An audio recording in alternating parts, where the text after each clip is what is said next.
Hi everybody, my name is Bárbara Marrero and welcome to Unmasked with Barbara. This is a show where I interview strong women from all walks of life in hopes to bring light in the midst of chaos. We're unmasking and talking all things beauty, body positivity, entrepreneurship, and so much more. There's like no other option, so we don't want to think about the other option. Yes. It's kind of like that meme of Cardi B was like, what was the reason?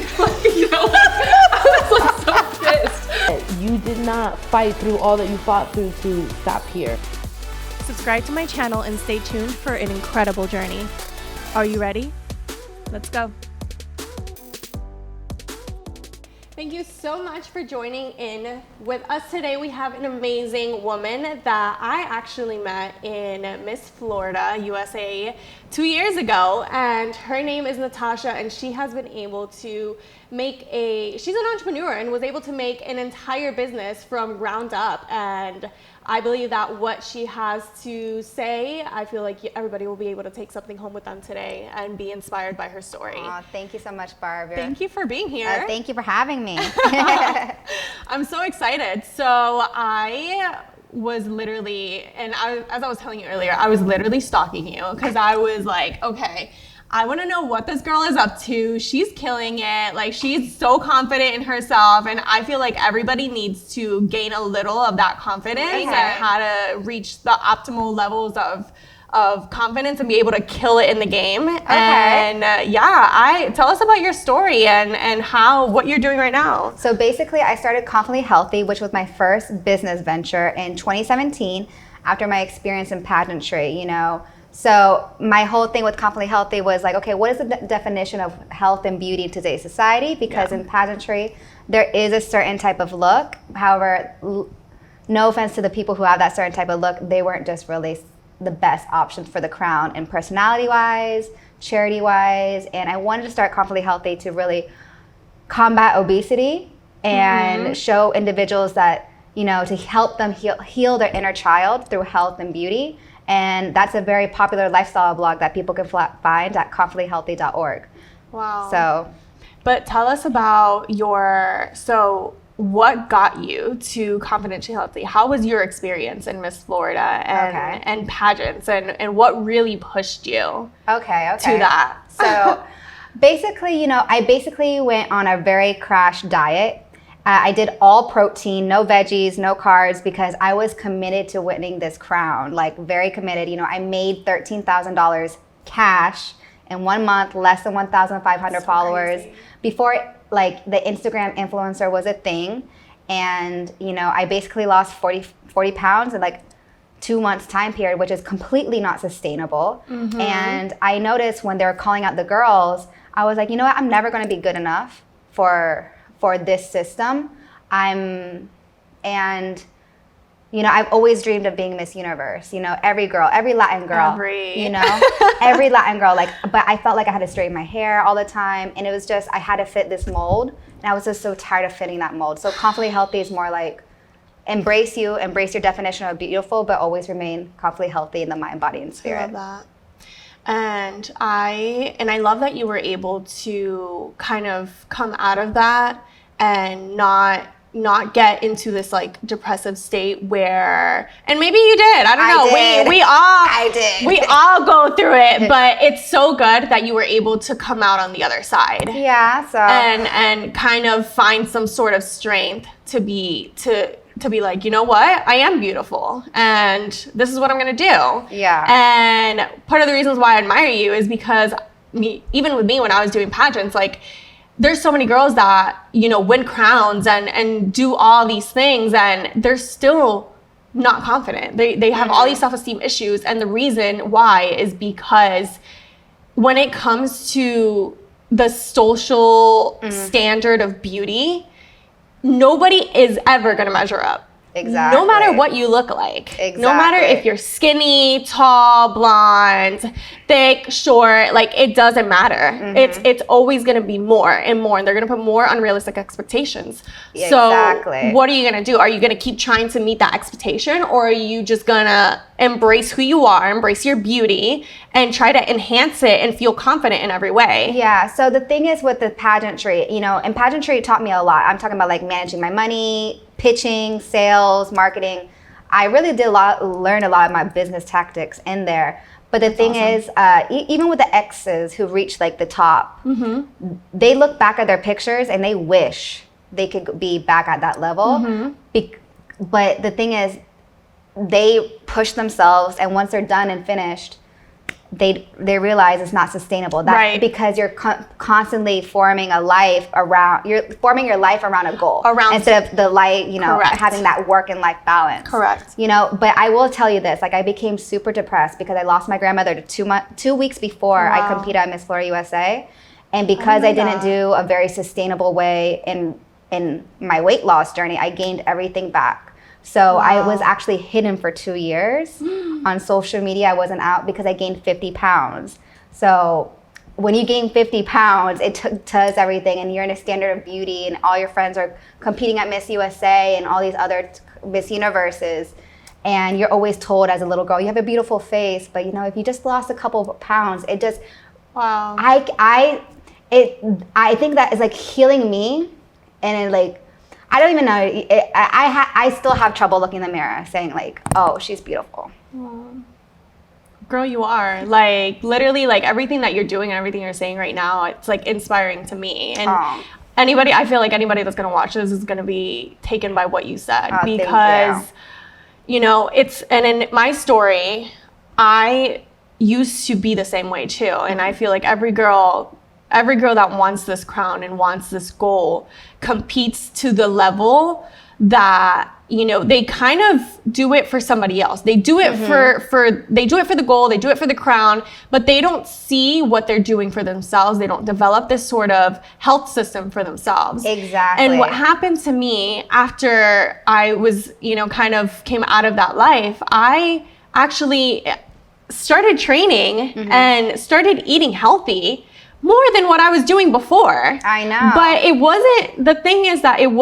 it changed, my whole perspective changed because I suddenly wasn't doing it for a moment, for a time, for an experience. I was doing it because I wanted to eat healthy, because I started researching, all these things that are put into foods that humans should not be containing. Exactly. And how healthy it is for the body to be to exercise and to train your body. And I had a knee problem for a while that I could not, I stopped being able to dance. I used to be a dancer. I couldn't dance anymore. It started swelling up in the winters. It was getting bad. And as soon as I started putting work into my body that was sustainable, now I feel so much stronger and better than ever, because this is something that I'm doing for me, not for somebody else, not for a moment, for an organization. It's something that I want to do for myself and something that I want to teach my kids later on in life. Exactly. So it's so great that you're able, even though and I feel like there's always going to be that comparison that we're always going to have to play with. Yeah, unfortunately. No matter what, it's always going to be there. But what's important is that you know your value. Yeah. And you know your core. And the thing is, in our culture, we're both Puerto Rican. Unfortunately, hello to all my Puerto Ricans. So I'm from the west side of the island. So I'm from a very countryside. So the thing is, in our society, in our culture over there. Yes. On the west side, we're called the Jibaros for a reason, Jibaros. right? Yes. So mental health, health, these type of things are not spoken about really. They're kind of hushed upon. And, I wasn't really taught the healthy eating habits, but when I started learning more about healthy eating and the world that I really wanted to create my lifestyle, I had this definition in my mind, and it was this very white and Anglo-Saxon. No offense to everyone else, but it was just, we're taught in society, if you don't fit the model of what is Anglo-Saxon beauty and your health and your beauty, you're seen as the other. So I kind of created Confidently Healthy to have a Latin flair in it, because I'm never going to lose hips. I'm never going to everything, and I wanted to keep my culture, my foods culture in it, and I also wanted to show people of culture that they can live these healthy, sustainable lives and still be beautiful.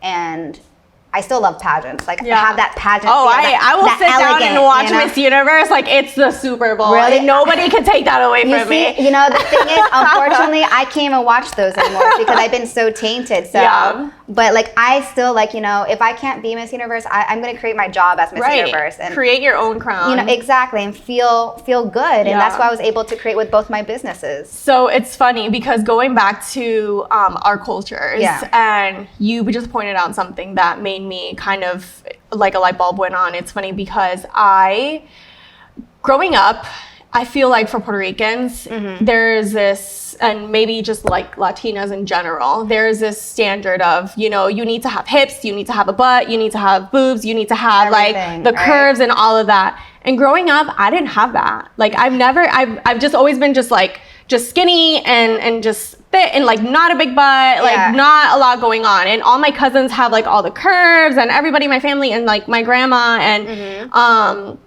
you know, some of my aunts are like, you need to eat, come on, like, here, have some rice and beans. And I'm like, I eat, like, I don't know what else to do, like, I eat. So I don't think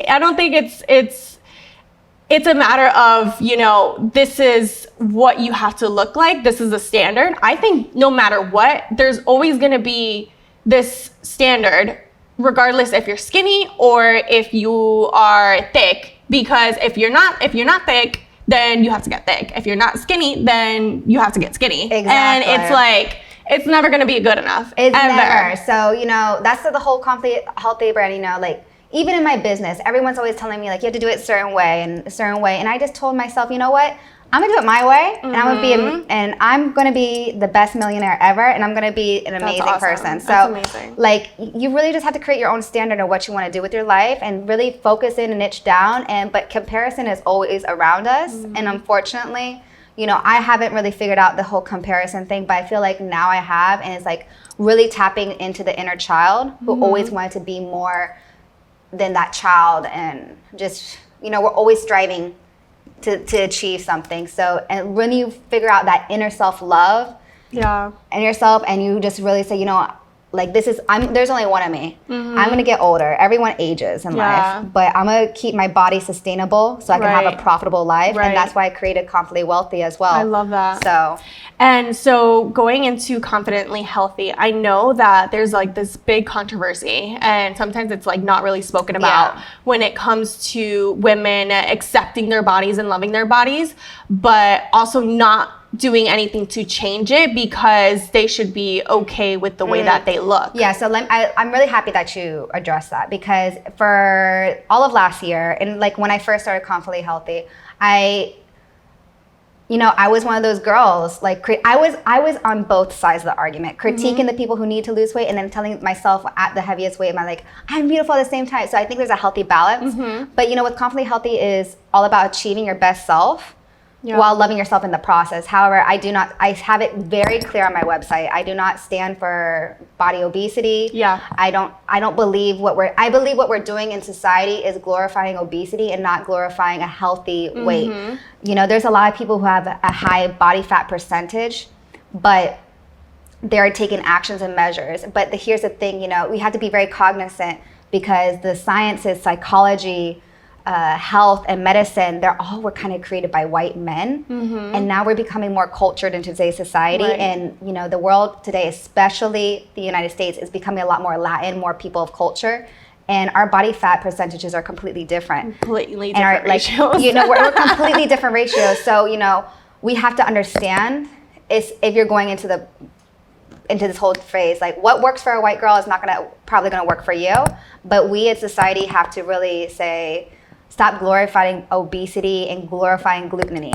Right. And because to me, I really do believe, like, once you reach that level of obesity, you have some internal issues, some internal anger. My whole hypothesis is that your weight carries anger. Your weight is a representation of not really healing yourself. When I lost my first 10 pounds, which, by the way, I'm 10 pounds lighter today. Yes, I saw that Instagram post. So, like, I felt like it's such a spiritual breaking and, like, spiritual healing, because, you know, being bullied all of my life, like, I carry that weight on me. You carry these things. So when you lose weight permanently, you start breaking, you start crying for no reason. It's a really liberating feeling that you're becoming a better person. But in today's society, I do think that we're glorifying it, and I hope that Confidently Healthy helps people realize they're beautiful, but you have to live confidently and healthy in the mind, body, and spirit. So I love that. And what is your advice to somebody that is battling with thoughts of wanting to do more, that they know they were meant for more, but can't get over this self-esteem, this kind of constant fear that's blocking them from being able to see any vision? Gotcha. So any vision. So it starts by making promises to yourself, right? So when you don't see the vision, I always tell people you have to start. Just imagine what you're doing in your spare time, you know? This is why I created my other business programs. Like, imagine what you're doing in your spare time and just try to incorporate that feeling in the day so you can begin to keep those promises to yourself. Yeah. So for example, you know, my goal is to be a millionaire, right? And I teach people how to be millionaires, which through my business programs, Confidently Wealthy. And I tell people, identify the one step that you need to become closer to that individual, right?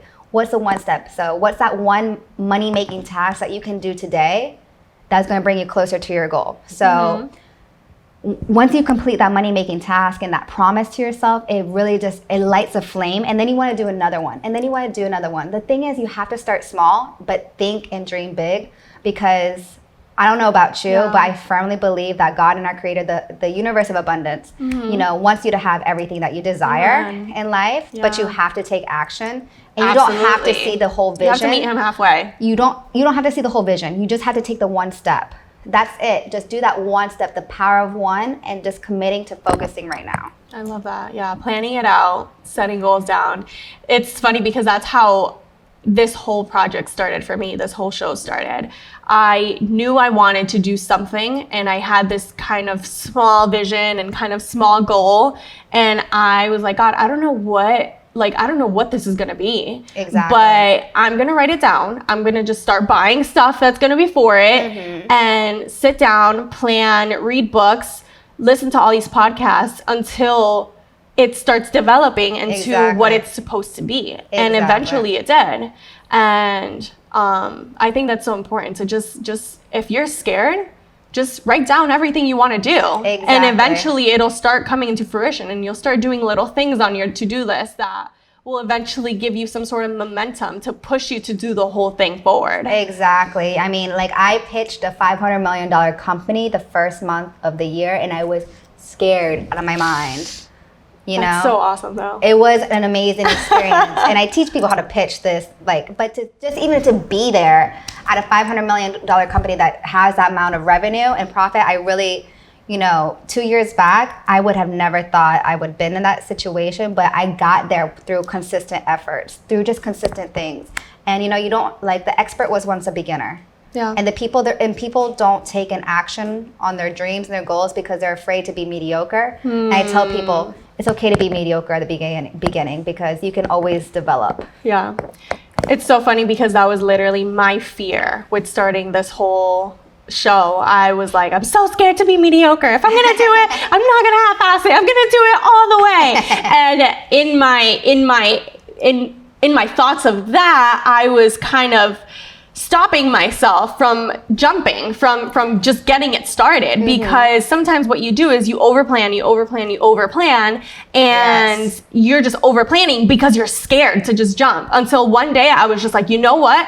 I'm ready. I don't know what I'm waiting for. I'm just gonna do it. And then if I fail, then I learn from my mistake. Trial and error. Let's go. Exactly. And yeah, I love that. And so what are top 3 steps that you think are most important to take when starting a business? You have to understand, if you're going to start a business and if you're an entrepreneur. So let me just go back. When I first started my entrepreneur journey in 2017, I created a job for myself. I was a web designer, graphic designer, you name it. I was trading my time for money. So if you're going to start a business or become an entrepreneur, my thing is understand, if you're not making money in your sleep, you have a job. Yeah. I'm sorry to break your bubble, but you have a job, and it's just you're not an entrepreneur. I'm sorry. An entrepreneur makes money when they sleep. That's the number one thing. So you need to also identify what your 5-year goals are. So my 5-year goals was to make money in my sleep. I hate trading my time for money. That's number one. And I wanted to have that freedom. And it might not be the same. You know, everyone's different. But what's your 1 year goal and what you want to impact the world and what do you want to help people with? So I want to help people create businesses and profitable, sustainable businesses. And I want to help people, you know, heal the inner child through health and beauty. Those were the two things. So then I identified, right? The second thing is, once you identify 1 and 2, it's gonna be number 1. And the second one is, okay, what can you do in this industry that would bring you closer to the goal? And that's called positioning. For example, this is positioning. This is a marketing material. So number 3 is enjoy the process, because it's a very long one. It's a good one, but if you do it correctly and you do it with the great finances and things, and you put it out and you put this mentality that there's no plan B, I only have plan A. I love that. And I'm gonna go every single day, do at least one or two to three things that really showcases you as a peacock. You're gonna be okay, and it's just gonna happen. But you have to really understand, when it happens, what do you want to happen in order to increase profit into your business? Because, you know, a lot of people who start businesses, how do I say this and being really sweet about it at the same time? You know, it's great. Don't be sweet. It's great to help people, but at the end of the day, you also have bills to pay. Right. You know, and entrepreneurship is hard. It's hard. It's hard work. There's so many days that you're frustrated. It's a constant spiritual, mental journey, and you have to understand that. And if you don't have that within you, and you're making money, that's why I say you have to make money in your sleep, because you want to be rewarded. You're gonna have a tough time. So I would definitely say taking all those advice. So I love that. Yeah. That was amazing. Even me, I'm sitting here like super tuned in, because I'm taking that into consideration. Yes, please do. Yeah. So tell us where we can find you, social media, where people can sign up for your online courses, all of that. Yes. So definitely. So you can find me through my blog, confidentlyhealthy.org, and then you can also find my business school, which I teach about helping you create your $1 million business plan, keeping and growing your financial abundance with my money management course, and the power of the pitch, and teaching you how I made $13,000 in 1 month with less than 1,500 followers at confidentlywealthy.org. And you can follow my Instagram account, Natasha_Gisela, Gisela. I love it. Thank you so much for being here. And thank you for having me. I had so much fun.